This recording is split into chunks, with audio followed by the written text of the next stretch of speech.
Justicia que no se entiende no es justicia.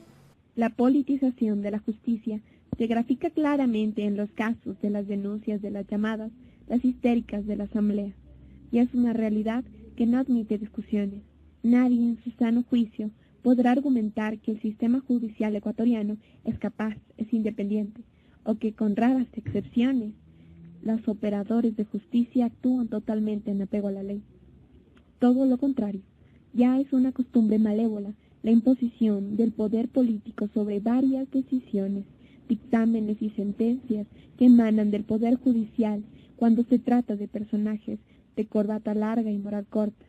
La muestra está cuando los denunciantes son perseguidos o cuando se amenaza con quitarles la impunidad o no dar paso a juicios políticos si no presentan pruebas anticipadas, confundiendo el juicio político con el proceso judicial. Lamentable es también el hecho de encontrarnos con una élite política que justifica la ilegalidad a cambio de mantener sus múltiples beneficios. Esto comprueba en buena medida que la falta de legitimidad del sistema judicial y por ende la crisis de gobernabilidad en el país son productos de un Estado de Derecho que se distingue por estar al servicio del poder político y no a la majestad de la ley. En lugar de la politización de la justicia, lo adecuado es judicializar la política, obligando a la ejecución ética del poder, exigiendo el estricto respeto a los principios constitucionales y a la permanente rendición de cuentas, bajo la obligatoriedad de ser requeridos y castigados si se hace uso indebido de los recursos del Estado o se abusa del poder temporal otorgado al gobierno, cualquiera que éste sea. De esto se concluye que la única salida a la crisis de gobernabilidad de los ecuatorianos es la consulta por iniciativa del Ejecutivo o la Constituyente, desde la sociedad civil, desarrollado en 2 videos en YouTube. Constituyente, única salida estructural a la crisis de gobernabilidad de los ecuatorianos, y en este video, justicia que no se entiende no es justicia. Justicia que no se entiende no es justicia. Soy el doctor Manuel Pozo Zumárraga, un profesional del derecho sin vinculación política partidista alguna, que pretende que en el proceso de diálogo nacional se difunda este análisis denominado justicia que no se entiende no es justicia, y se lo tome como insumo para que la respectiva comisión de la Asamblea debata las reformas que requiere la Administración de Justicia en materia legislativa, en el control de la legalidad y en los procesos punitivos en materia penal. Este ligero análisis parte desde la situación de crisis de la Administración de Justicia ecuatoriana, en 2 momentos, antes de la Revolución Ciudadana y en la supuesta década ganada de los administradores de la corbata larga y moral corta, que empieza con la enmienda constitucional del 2011. Analicemos la justicia ecuatoriana antes de la Revolución Ciudadana. Este enfoque empieza cuando se hicieron presentes eventos negativos y arbitrarios, por decirlo menos, como las destituciones de los vocales del ex Tribunal Constitucional y Electoral, de los magistrados de la Corte Suprema de Justicia, el manoseo de casos penales claves que afectaban a 2 expresidentes y a un ex vicepresidente, generando una serie de reacciones en cadena, tales como manifestaciones de la sociedad civil, paros en las diferentes instituciones judiciales y en general una creciente oposición al régimen del coronel Lucio Gutiérrez en busca de una reestructuración en todos los ámbitos del poder público. El diagnóstico sobre la independencia de la función judicial antes del correísmo tuvo las siguientes conclusiones a esas fechas. 1. La independencia de la Administración de Justicia no es coyuntural. Es decir, que la grave crisis institucional que el Ecuador sufre no es un problema exclusivo del gobierno de Lucio Gutiérrez o de sus antecesores. Lo sucedido es solo la punta del iceberg de una larga cadena de eventos que viene desde mucho atrás. 2. La politización de la justicia, que a pesar que el Ecuador cuenta dentro de su normativa con la consagración de la independencia judicial, la delegación de comisionados que realizó el diagnóstico consideró que en distintos casos no existe independencia efectiva y que, por el contrario, ha existido una grave politización de la misma. 3. La acción penal está concentrada en la acción de la Fiscalía. Esto quiere decir que la limitación de la acción privada y la politización de la Fiscalía llevan a la peligrosa concentración de poderes para el inicio de la acción penal en cabeza de una sola persona, poniendo en riesgo la independencia de la institución. 4. Las prisiones preventivas y medidas cautelares vulneran el debido proceso. Que en lo referente al debido proceso, Ecuador cuenta con algunas normas que lo garantizan, con exclusión de aquellas relacionadas con la prisión preventiva que se han convertido en el abuso del poder. 5. Las violaciones a derechos humanos son observadas por organismos internacionales. Es evidente el uso inadecuado de la revocatoria del mandato, los procesos de juicios políticos, la interposición de acciones disciplinarias o la utilización de los mecanismos regionales en el sistema interamericano de derechos humanos. 6. El conflicto de intereses. Este tema quiere decir que no existe una normativa adecuada en materia de incompatibilidades y conflictos de intereses que eventualmente ponen en peligro la independencia de la función judicial en perjuicio de los usuarios. 7. Los defensores públicos insuficientes para la población de bajos recursos. Que la ausencia de un programa de defensores públicos para la población de bajos recursos, el cobro de tarifas altas no está al alcance de la mayoría de la población, agravada con la escasez de juzgados en áreas rurales. 8. La persecución a defensores de derechos humanos. Que las organizaciones de derechos humanos se han visto amenazadas por sus posiciones críticas respecto de las arbitrariedades cometidas, lo que en definitiva ha minado su desempeño como defensoras de derechos humanos. La administración de justicia en el correísmo. A pesar de que varias de las falencias anteriormente analizadas han sido superadas, miremos su evolución y los efectos de las reformas a partir de la consulta popular del 2011. La actuación del Consejo Nacional de la Judicatura. Luego que el Consejo Nacional de la Judicatura en el 2013 tomara a cargo en forma decisoria las disposiciones de la Carta Magna de Montecristi, la consulta popular del 2011 y la asesoría compartida con la Escuela de Magistrados de Francia, y habiendo escuchado las críticas de los sectores de gremios de profesionales, algunas de las deficiencias anteriores han sido superadas y la transformación de la administración de justicia es evidente, pero existe mucho por hacer, cuya reforma a partir del 2013 es evaluada de forma positiva por el Consejo de la Judicatura y cuestionada por los gremios de profesionales del derecho.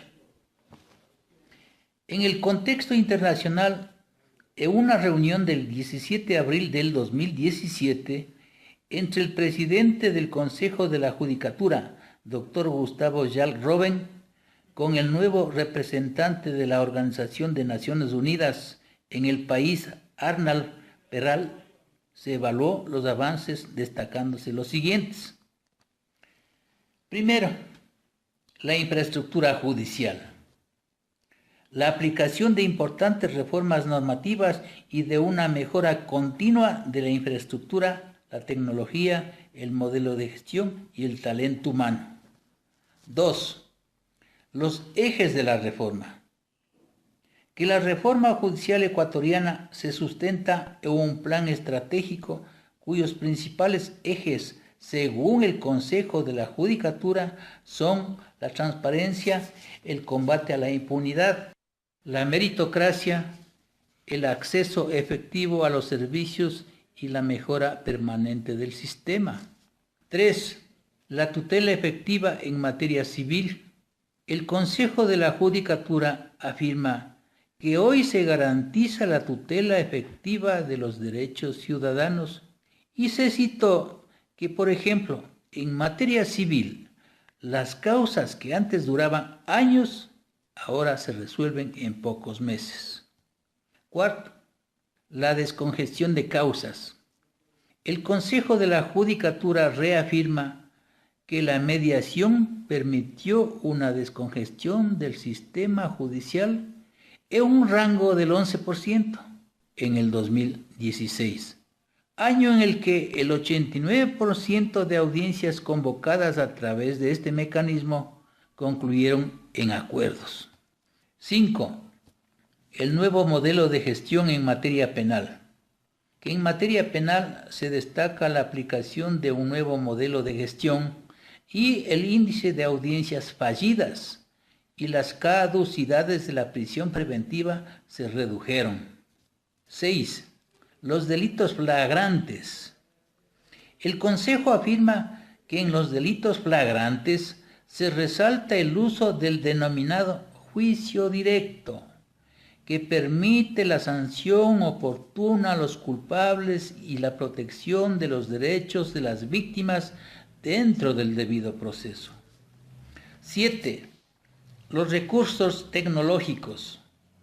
Se destaca que el uso de recursos tecnológicos como las videoconferencias o la grabación de las audiencias hace que los juicios avancen más rápidamente y con certezas, lo que a su vez implican un fortalecimiento de la seguridad ciudadana.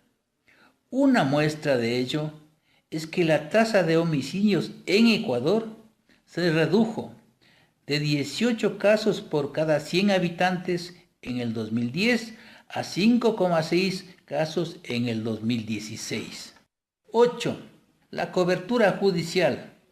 El Consejo de la Judicatura ha dado especial prioridad a la cobertura judicial y afirma que en funciones tiene 12.4 jueces por cada 100.000 habitantes, cifra que ubica al país por encima del promedio regional, que es de 11 jueces.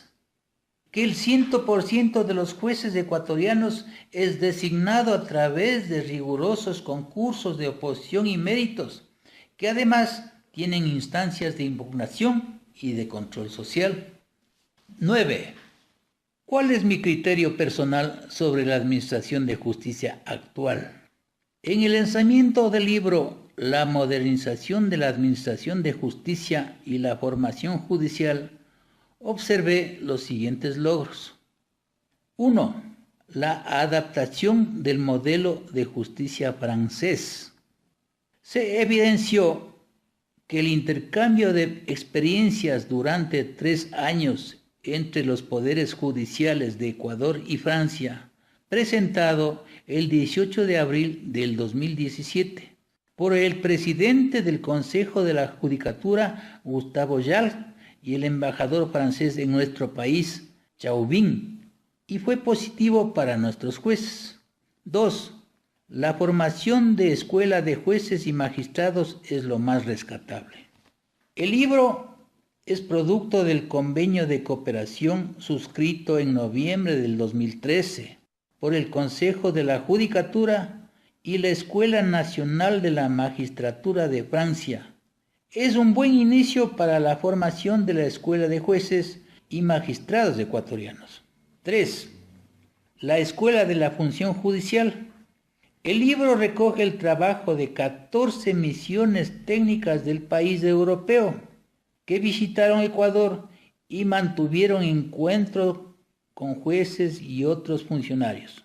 Su objetivo en el papel es fortalecer los sistemas de justicia de ambos países, en particular el desarrollo de la Escuela de la Función Judicial Ecuatoriana. 4. Lo novedoso del libro. Contiene 10 ensayos procesales, 5 son de jueces ecuatorianos, quienes abordan temas como el principio de inmediación aplicado al proceso penal ecuatoriano, formación inicial y continua de jueces y fiscales, importancia de la efectiva motivación en las decisiones judiciales, aplicación adecuada del código de ética y deontología del juez y del fiscal, y materias transigibles en mediación y arbitraje. Los artículos restantes del libro son de magistrados franceses, quienes hablan de organización administrativa, pedagógica y gestión de una escuela de formación judicial, agilización del carácter escrito de los procesos, contenido de los exámenes de ingreso a la carrera judicial, proceso de enseñanza en el desarrollo y fortalecimiento de la formación continua de jueces y fiscales, y nociones prácticas de formación de formadores. ¿Cuáles son mis recomendaciones personales a la actual Administración de Justicia? En mi opinión, este análisis servirá además para que el Consejo de la Judicatura corrija el procedimiento impuesto a los jueces del error inexcusable. Servirá para tipificar ciertos delitos que se están quedando en la impunidad y que requieren reformas al COJEF y al COIF en materia civil y penal. Y lo principal a mi juicio, para que en consulta de iniciativa presidencial se cambie todo el andamiaje de los organismos de control de recursos, del control jurídico del Estado, las fiscalías, las cortes y todo el quinto poder del Estado prorrogado. 1. La tipificación ineficaz a ciertos delitos. En mi criterio, de lo escrito en el papel y lo observado en la realidad del ejercicio profesional, en los temas de la meritocracia y de la real independencia de la Administración de Justicia, deja mucho que desear. Y queda mucho por hacer. Por ejemplo, en materia penal falta una tipificación expresa a ciertos delitos. En el caso de Petroecuador, Odebrecht, y de la disposición arbitraria de recursos del IES, por ejemplo, concurren los delitos de extorsión, concusión, peculado, enriquecimiento ilícito, cohecho, lavado de activos y falsificaciones de documentos públicos y privados, que a pesar de que constan en la Constitución y en el COIF, en la práctica procesal no hay resultados, y los juicios o procesos se quedan en la impunidad. Distingamos los conceptos de estos delitos para posibles reformas. La Constitución del Ecuador, en su artículo 233, prescribe que el delito de peculado, junto al cohecho, concusión y enriquecimiento ilícito, son imprescriptibles y los juicios se harán incluso en ausencia de los procesados. En cambio, en la normativa penal vigente, en el artículo 369 del COIF, dice que para perseguir estas acciones se requiere que se tipifiquen los delitos concretos. Aquí una falta de coherencia entre la normativa de la Constitución y la del COIF. 2. La extorsión. Es un delito que obliga a la persona a través de la utilización de violencia o intimidación a realizar u omitir un acto, negocio jurídico con ánimo de lucro y con la intención de producir un perjuicio de carácter patrimonial o bien del sujeto pasivo. 3. La concusión. Se trata de una exacción arbitraria que lleva a cabo un funcionario público en provecho propio. Es decir, es la acción de exigir impuestos, multas, prestaciones o coimas en beneficio propio. 4.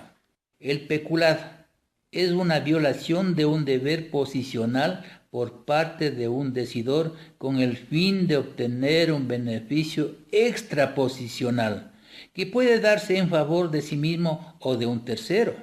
5. El enriquecimiento ilícito. Se conoce como acto ilícito al acto contrario a derecho. La causa ilícita, por otra parte, es aquella que se opone a las leyes y a la moral. 6. El cohecho. Es un delito que implica la entrega de un soborno para corromper a alguien y obtener un favor de su parte. Lo habitual es que esta dádiva, que puede concretarse con dinero, regalos, etc., sea entregada a un funcionario público para que éste concrete u omita una acción. 7. El lavado de activos. Este delito busca ocultar o disimular la naturaleza, origen, ubicación, propiedad o control de dinero y o bienes obtenidos ilegalmente.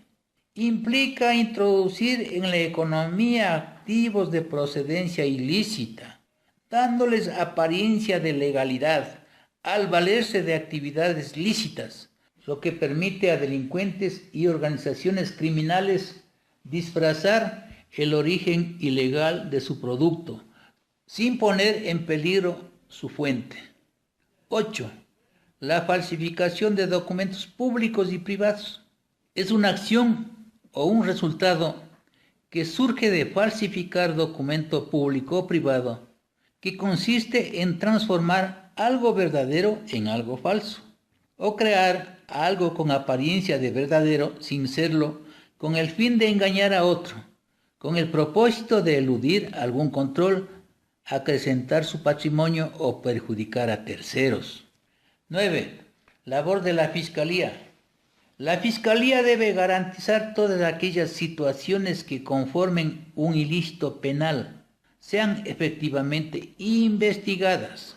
Existen notorios casos de corrupción sin sanción y en este sentido deberían existir regulaciones que controlen al fiscal por actos de comisión y omisión.